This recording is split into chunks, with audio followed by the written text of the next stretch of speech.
Baie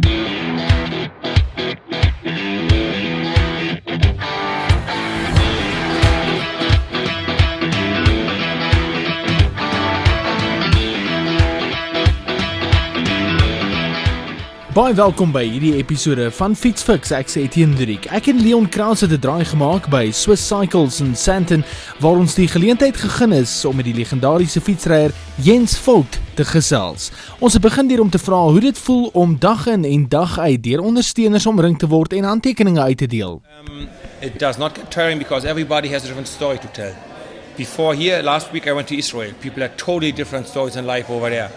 Now I come here and people talk about, the Kruger National Park and how beautiful Cape Town is, and I just learned about that just outside of Johannesburg is the cradle of human mankind. How cool is that? How much history is that? So we all actually came from just across the road. So no, it doesn't get old. So fully enjoying your experience in South Africa thus far. I see you also mingled with some lions. Yeah, true. We had like 2 spare hours on the first day. So they said, what do you want to do? And we ended up at the Lion Park, which was fantastic. And we paid another 20 rand or whatever it was for the Lion Cup experience. And it was pretty fantastic, yep. Brilliant. Take us back to September 2014, Jens, the world hour record. When you said you were going to attempt that, a lot of eyebrows were raised. And I think it's purely because at that stage of your age, yet you went out and you crushed it. Take us back to that hour record of yours. Long story short, it was my last season and I had a kind of a bad start into the season, got my head kicked in, and I figured, no, I do not want to finish my career like that, just disappearing, So I said, okay, I'm just going to kick myself back up here and I'm going to get my game together. So I managed to qualify for the Tour de France team, get selected for the Tour, felt some good shape, and I said, okay, I just want to go out with a bang.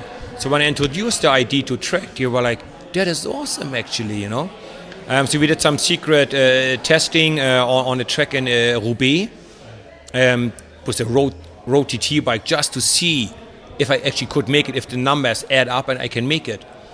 I said, yeah, we work on the aerodynamics, you train specifically for it, yep, absolutely, we can do it. So then they started constructing a bike for me, get all the equipment together, and I lived a month on that track. They got a little bed and breakfast, or youth hostel style under the banks, on the track. So I lived there like in the army barracks almost for months.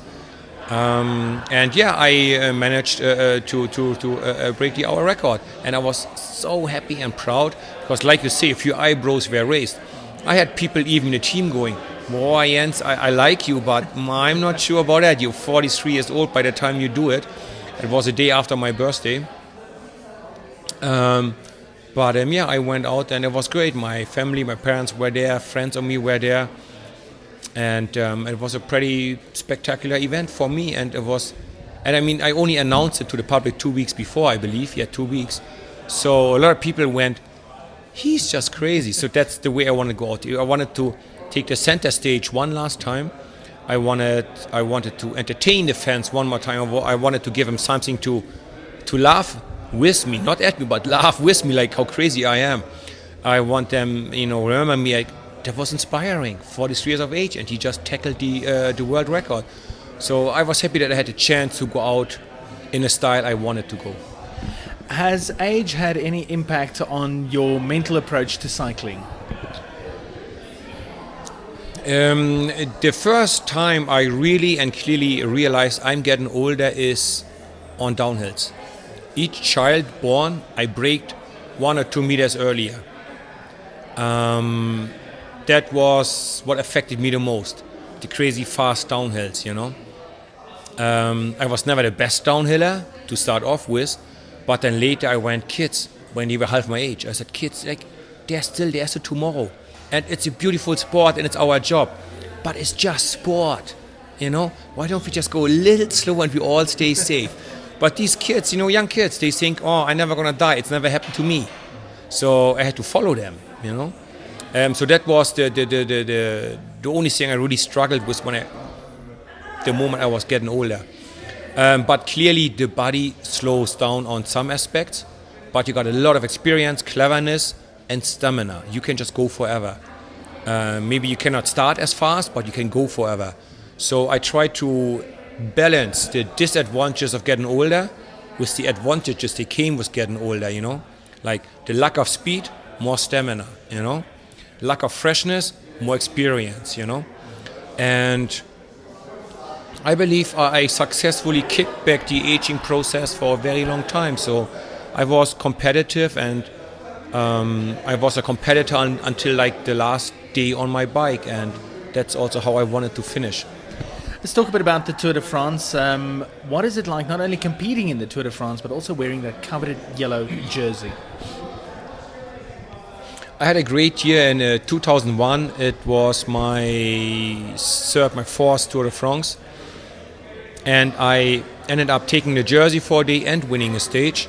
So I had a great Tour de France in 2001. It clearly does change your career to the better.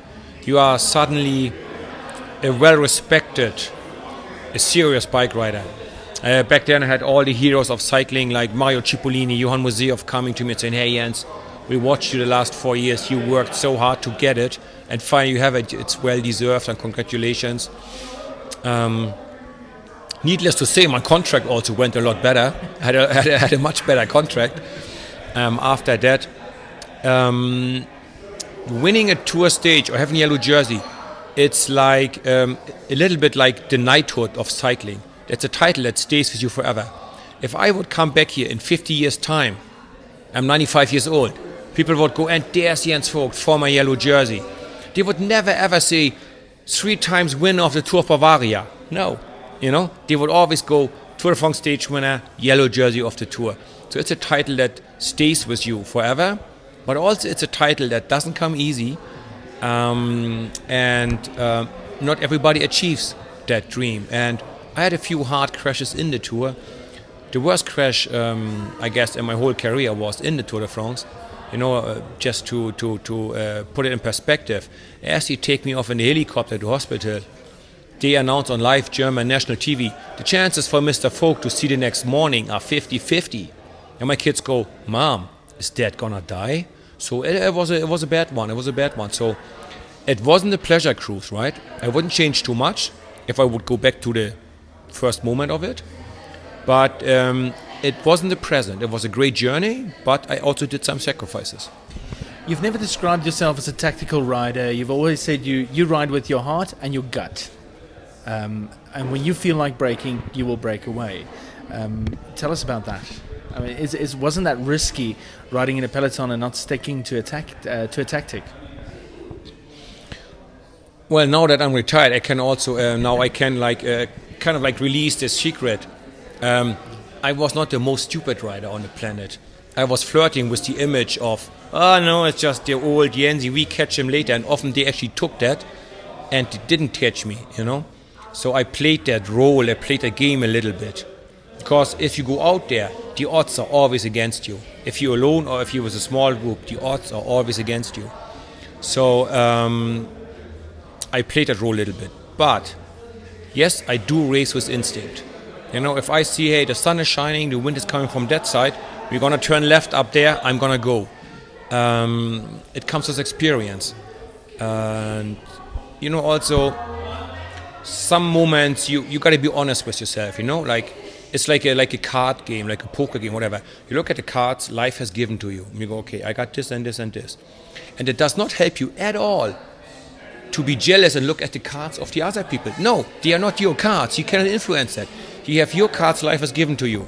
So how do you play the best possible game with the cards in your hand? You can bluff a little, you can play the royal flush or whatever, you can play the 2 sevens. And it's all up to you. And so I realized that my talent is my desire to win, and I have a big engine. I can work and suffer for a long time.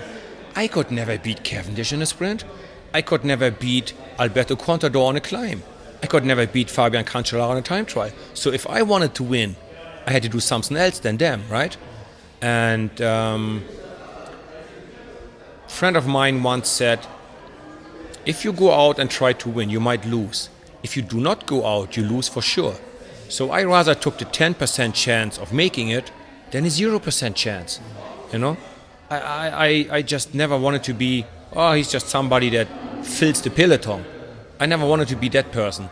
So I figured every now and then it has to work. Sometimes you gotta give luck a swift kick in the guts. So until it turns to your side, you cannot always wait for the luck to come. Sometimes you gotta force it on your side. It doesn't work all the time, but every now and then you get a reward for it. And I had enough rewards to keep doing it, my tactics. Speaking of rewards, touring the world now, cycling with fans. I was in the Cradle yesterday, and the amount of people trying to squeeze in next to you just to get that quality picture, that priceless picture of riding next to Jens. And I mean, also the interaction that you have with fans, that must certainly make your heart pump a little faster, knowing that the people value you so much. I do had, over the course of my career, some heart touching moments, I had like little kids coming up and going, I'm on the bike because of you, or I had a friend, somebody I know, not a close friend, but he sent me a picture, a little video clip, and it's like 5-year-old daughter on a bike with a little tiny children's voice goes, shut up Lex, on a climb, and I had a cancer patient said, you helped me beat cancer. So it is a really good feeling that you actually influenced people to the better, that you help people to get the courage in a struggling, in a terrible situation. It does feel good. It also brings responsibility, because you got to lead by example, and that means always, And so there's certain responsibility that comes with it, but it is a great feeling. It makes you proud, and as you say, it gets your heart pumping. Lastly, what happens when the legs eventually shut up? We are there now. As I said in my first answer, I didn't have the best start into my last year. So the way I always say it is, we had like a crisis conference. My legs, my motivation, my head, and my body, and and we sitting on a table together and go, okay, what are we going to do now? And we came to an agreement that the legs are okay. We keep it together 1 more year. But after that, the shut up legs is expired. We never ever work. It never ever works with us anymore. You used it too often. We keep it happening 1 more year for you. But after, we finish. So that's where am I now. I do not want to suffer at all. I left it, fortunately, I left it all out there. I squeezed everything out of me mentally and physically. I swear, I do not have one competitive cell left in my entire body, and I'm happy the way it is.